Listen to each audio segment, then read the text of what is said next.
Hello students. तो last lecture video number 1 cell division chapter का हम लोग ये पढ़ चुके हैं। उसमें कि क्या होता है क्रोमोसोम, क्या होता है क्रोमैटिड, दोनों के बीच में क्या रिलेशन है।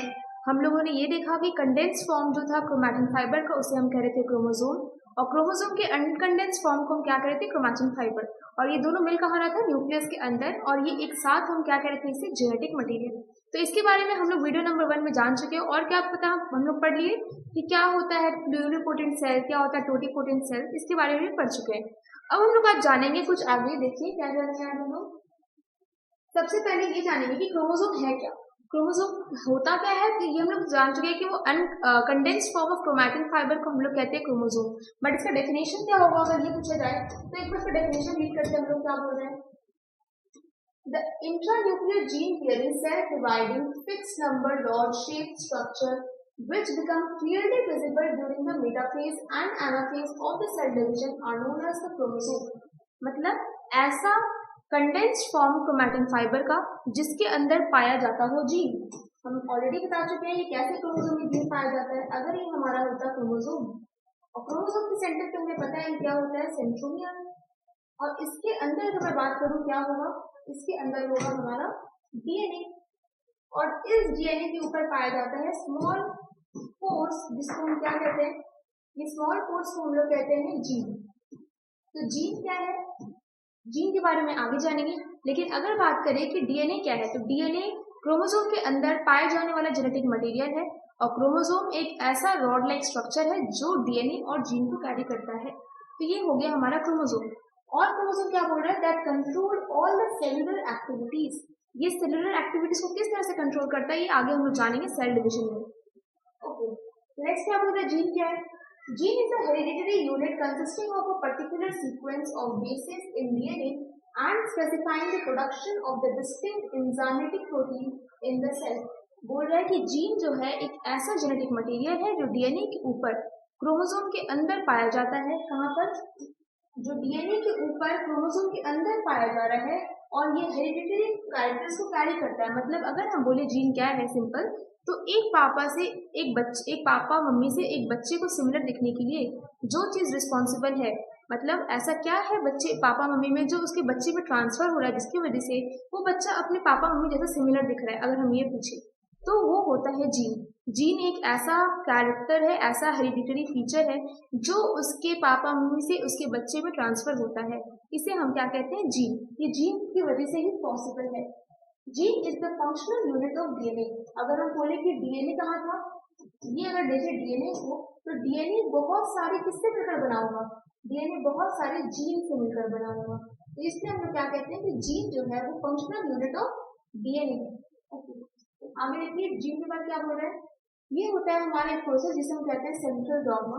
सेंट्रल डॉग्मा किसे अगर पूछा जाए किसे कहेंगे, तो हमारे न्यूक्लियस के अंदर पाया जाता है क्रोमोसोम, क्रोमोसोम के अंदर पाया जाता है डीएनए।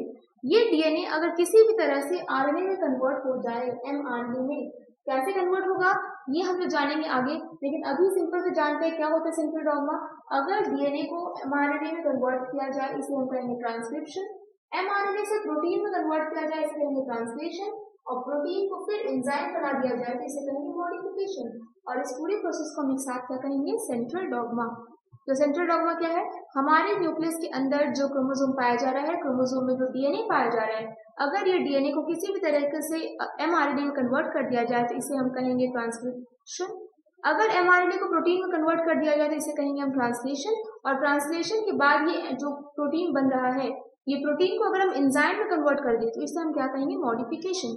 और इस पूरे स्टेप्स को एक साथ हम कहेंगे सेंट्रल डॉग्मा। ये बहुत इंपॉर्टेंट है एग्जाम के पॉइंट ऑफ व्यू से। नेक्स्ट क्या है, टाइप्स ऑफ क्रोमोसोम की बात करें तो हमारे बॉडी में टोटल 2 टाइप के क्रोमोसोम पाए जाते हैं। पहला होता है ऑटोसोम और दूसरा होता है एलोसोम। ऑटोसोम और एलोसोम नाम से समझ में क्या आ रहा है, ऑटोसोम जो है ये एक ऐसा क्रोमोसोम होगा जो हमारे बॉडी के हर एक पार्ट में पाया जाता होगा। मतलब हमारे बॉडी में ट्रिलियंस ऑफ सेल्स है, ये ट्रिलियंस ऑफ सेल्स 2 पार्ट में डिवाइडेड है। पहला एक ऐसा सेल जो बॉडी के हर पार्ट में मिलता हो, लेकिन बॉडी के रिप्रोडक्टिव ऑर्गन्स में नहीं पाया जाता हो। मैं क्या बोल रही हूँ, फिर से ध्यान दें कि ये जो सेल्स होते हैं हमारे बॉडी के, उसको हम 2 पार्ट्स में बांटते हैं। कौन कौन से सेल है, पहला सेल है बॉडी का सोमैटिक सेल, और दूसरा सेल होता है कौन सा, जर्म सेल। पहला सेल होता है जर्म सोमैटिक सेल और दूसरा होता है जर्म सेल। अगर बात करें ये जर्म सेल और सोमैटिक सेल है क्या, तो जर्म सेल एक ऐसा टाइप का सेल होगा जो तुम्हारे रिप्रोडक्टिव ऑर्गन के अंदर पाया जाता हो। लेकिन सोमैटिक सेल कहाँ पाया जाएगा? तुम्हारे बॉडी के सारे सेल्स एक्सेप्ट रिप्रोडक्टिव ऑर्गन के सेल्स। रिप्रोडक्टिव ऑर्गन के सेल्स को अगर हम हटा दें, उसके अलावा जो हमारी बॉडी में जितने टाइप्स के सेल्स पाए जा रहे हैं उसे हम क्या कहेंगे एक साथ? Somatic cell. तो हमारे बॉडी में टोटल दो टाइप के सेल है, पहला है सोमैटिक सेल और दूसरा है जर्म सेल। सोमैटिक सेल ऐसा टाइप ऑफ सेल है जो हमारे बॉडी के हर एक पार्ट में मिल रहा है, आंख में, नाक में, कान में, हाथ में, पैर में, पेट में, सिर में, हर जगह। लेकिन जर्म सेल की बात करें तो वो कहाँ मिलेगा? सिर्फ और सिर्फ हमारे रिप्रोडक्टिव ऑर्गन्स में ही मिलेगा। तो ये दो टाइप के सेल से हमारा बॉडी बना हुआ है। अब अगर बात करें दो टाइप का जो क्रोमोसोम है, ऑटोसोम और एलोसोम, ये है क्या? तो जो क्रोमोसोम हमारे सोमैटिक सेल्स के अंदर पाया जाता है, ऐसा क्रोमोसोम जो हमारे सोमैटिक सेल के अंदर पाया जा रहा है उसे हम क्या कहेंगे? ऑटोसोम। लेकिन ऐसा क्रोमोसोम जो हमारे रिप्रोडक्टिव सेल या फिर जर्म सेल के अंदर पाया जा रहा है इसे हम कहेंगे क्या? एलोसोम। तो ऑटोसोम और एलोसोम में बेसिक डिफरेंस यही है कि सोमैटिक सेल में पाए जाने वाले क्रोमोसोम को कहेंगे ऑटोसोम और जर्म सेल में पाए जाने वाले क्रोमोसोम को कहेंगे एलोसोम। एक बार रीड करते क्या बोल रहा है?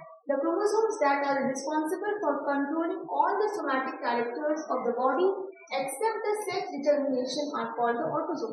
मतलब ऐसे क्रोमोसोम जो हमारे बॉडी के हर एक कैरेक्टर के लिए रिस्पॉन्सिबल है, एक्सेप्ट किसके? किसको छोड़कर? सेक्स डिटर्मिनेशन को छोड़कर। क्योंकि सेक्स डिटर्मिनेशन में ऑटोसोम का कोई रोल नहीं है, यहाँ पे आता है एलोसोम। इसके बारे में हम आगे जानेंगे। तो ऑटोसोम क्या है? ऐसा क्रोमोसोम जो हमारे बॉडी के सारे कैरेक्टर के लिए रिस्पॉन्सिबल हो एक्सेप्ट सेक्स डिटर्मिनेशन, इसे हम कहते हैं autosome. Example, in each human somatic cell, हर एक ह्यूमन के सोमैटिक सेल में number of autosome is 22 pairs. Somatic characters means the height of the body हुआ, स्किन कॉम्प्लेक्शन हुआ, टेक्सचर ऑफ द हेयर हुआ, ये सारे के सारे क्या है? हमारा सोमैटिक सेल्स के क्रोमोसोम जिसमें पाए जाएंगे उसे कहेंगे ऑटोसोम। अब अगर बात करें, यहाँ पे लिखा हुआ 22 पेयर्स ऑफ क्रोमोसोम, इसके बारे में नेक्स्ट आगे जानते रखिए। All the autosomes of a particular cell are numbered according to their relative sizes. So first chromosome is the longest and the last one is the shortest. मतलब सारे autosome को हम लोग नंबर के हिसाब से कैसे अरेंज किए? उसकी साइज के हिसाब से। इसलिए जो सबसे पहला क्रोमोसोम होगा वो सबसे लॉन्गेस्ट होगा और जो सबसे लास्ट वाला क्रोमोसोम होगा वो सबसे शॉर्टेस्ट होगा। उसके बाद आता है एलोसोम। एलोसोम क्या है? इसका और एक नाम है sex chromosome. The chromosomes that are primarily responsible for the sex determination, जो सेक्स डिटर्मिनेशन के लिए रिस्पॉन्सिबल है, मेलनेस और the femaleness of an organism are called as the allosome और द सेक्स क्रोमोसोम। तो ऐसा क्रोमोसोम जो हमारे सेक्स डिटर्मिनेशन के लिए रिस्पॉन्सिबल है, चाहे वो मेल के केस में हो या फिर फीमेल के केस में, उसे हम कहेंगे एलोसोम। एग्जाम्पल क्या है इसका? In each somatic cell of man number of allosome is 1 pair. In human male, 2 allosomes are named as X and Y, whereas in human female, 2 allosomes are named as X and X। मतलब ये बोल रहा है कि हमारी body में हमें क्या पता है कि टोटल 46 क्रोमोसोम्स होते हैं। हर एक इंडिविजुअल में जो ह्यूमन बींग है, जैसे हमारे जैसे जो ह्यूमन बींग है, उसमें टोटल कितने क्रोमोसोम पाए जाएंगे? 46 क्रोमोसोम पाया जाएगा। ये 46 क्रोमोसोम का दो पार्ट होता है, पहला इसमें आता है ऑटोसोम और दूसरा आता है हमारा एलोसोम। अगर बात करें इसमें से 46 क्रोमोसोम में से ऑटोसोम कितना है और एलोसोम कितना है, तो ऑटोसोम 46 में से होता है 44 और एलोसोम होता है 2। हमारे बॉडी के 46 क्रोमोसोम में से ऑटोसोम कितने होंगे? 44 क्रोमोसोम होंगे और एलोसोम कितने होंगे? 2 होंगे।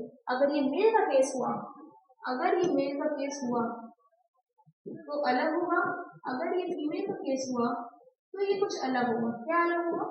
अगर ये मेल का केस हुआ तो इस केस में एलोसोम का काम करता है X and Y, और अगर फीमेल का केस हुआ तो यहाँ पे एलोसोम का काम करेगा X। तो इसीलिए देखेंगे हम लोग वहां पे लिखा हुआ था ऑटोसोम के केस में कि वहां पे ऑटोसोम का नंबर कितना होता है? 22 पेयर्स, मतलब 44 क्रोमोसोम। और एलोसोम की बात करें तो वो दो होता है, मतलब एक पेयर होता है। अब अगर मेल है तो उसके केस में X and Y होगा और फीमेल है तो उसमें X और X होगा। तो ये होता है हमारा एलोसोम, जिसे हम कहेंगे सेक्स का क्रोमोसोम। नेक्स्ट आगे बढ़ते हैं। 2 sex chromosomes are identical 1 pair of X, मतलब फीमेल के केस में दोनों सेक्स क्रोमोसोम जो होते हैं वो आइडेंटिकल होते हैं क्योंकि दोनों ही X और X है। बट मेल के केस में दोनों डिफरेंट होते हैं क्योंकि एक X होता है और दूसरा Y होता है। उसके बाद है but in human male they are non identical, 1 X and 1 Y। X and Y differ in size and morphology। X और वाई दोनों ही अपने साइज में भी डिफर करते हैं और दिखने में भी दोनों डिफरेंट होते हैं। यहाँ पे बोल रहा है karyotype type of chromosome of human. Karyotyping क्या होता है? अगर हम लोग क्रोमोसोम के नंबर को कॉपी में लिख के दिखा रहे हैं, जो मतलब अरेंजमेंट होता है क्रोमोसोम को, अगर हम उसे लिख के दिखा रहे हैं तो उसे हम कहते हैं कैरियोटाइपिंग। ठीक, क्या कह रहे हैं? कैरियोटाइपिंग क्या है? 44A प्लस XY अगर ये मेल है तो, और अगर ये फीमेल हुआ तो क्या होगा? 44 प्लस XX। ये होता है कैरियोटाइपिंग मेल और फीमेल के केस में क्रोमोसोम्स का। उसके बाद देखिए नेक्स्ट क्या बोल रहा है? Germ cell and germ mother cell. अभी मैंने बताया a cell that contains half the number of chromosomes and of a somatic cell and participate in fertilization of the sexual reproduction is known as germ cell. अगर simple से भाषा में बोले तो germ cell क्या है? तुम्हारे बॉडी का रिप्रोडक्टिव ऑर्गन से प्रोड्यूस हुआ वो सेल जो आगे चल के रिप्रोडक्शन का पार्ट लेगा। तुम्हारे बॉडी के रिप्रोडक्टिव ऑर्गन से बना हुआ वो सेल जो आगे चल के रिप्रोडक्शन में पार्ट लेगा, वैसे टाइप के सेल को हम लोग क्या कहते हैं? Germ cell. और वो जर्म सेल जो प्रोड्यूस करेगा, हम बोले कि जो रिप्रोडक्टिव ऑर्गन से सेल बना है जो आगे चल के रिप्रोडक्शन में पार्ट लेगा, उसको हम कहेंगे जर्म सेल। और ये जर्म सेल को जो बनाता है, जहाँ से ये जर्म सेल बनकर आया है, उसे हम कहेंगे जर्म मदर सेल। नहीं बोल रहे हैं कि a cell that contains half the number of chromosomes of a somatic cell and participates in fertilization of sexual reproduction is known as germ cell. That is sperm in male हुआ और ovum in female, दोनों के दोनों क्या है? germ cell. The mother cell from where the germ cell is formed is known as germ mother cell. जहाँ से ये germ cell बना है उसे हम क्या कहेंगे? germ mother cell. इसका एग्जाम्पल क्या हो गया? Spermatogonia in testis and oogonia in ovary. मतलब स्पर्मेटोगोनिया एक ऐसा सेल है, ऐसा जर्म मदर सेल है जो आगे चल के स्पर्म बनाता है इन केस ऑफ मेल, और oogonia एक ऐसा जर्म मदर सेल है इन केस ऑफ फीमेल जो आगे चल के क्या बनाता है? ओवम। तो ये होता है जर्म मदर सेल, और स्पर्म और ओवम क्या हुआ? हमारा जर्म सेल। आगे बोल रहे हैं Y chromosome in human male contains TDF testis determining factor gene which is responsible for the development of muscular feature। मतलब ये जो वाई क्रोमोसोम ऐसा एक क्रोमोसोम है जिसके पास कुछ ऐसा फीचर्स होता है जिसकी वजह से मेल फीमेल से थोड़ा डिफरेंट दिखे, या फिर उनका ओवरऑल मस्कुलिन डेवलपमेंट के लिए जरूरी होता है। इसलिए हम लोग बोलते हैं कि उसमें वाई क्रोमोसोम का जो रोल है वो थोड़ा सा अलग है। तो इसके लिए हम लोग आगे जानेंगे नेक्स्ट लेक्चर में। अभी के लिए इतने रखते हैं।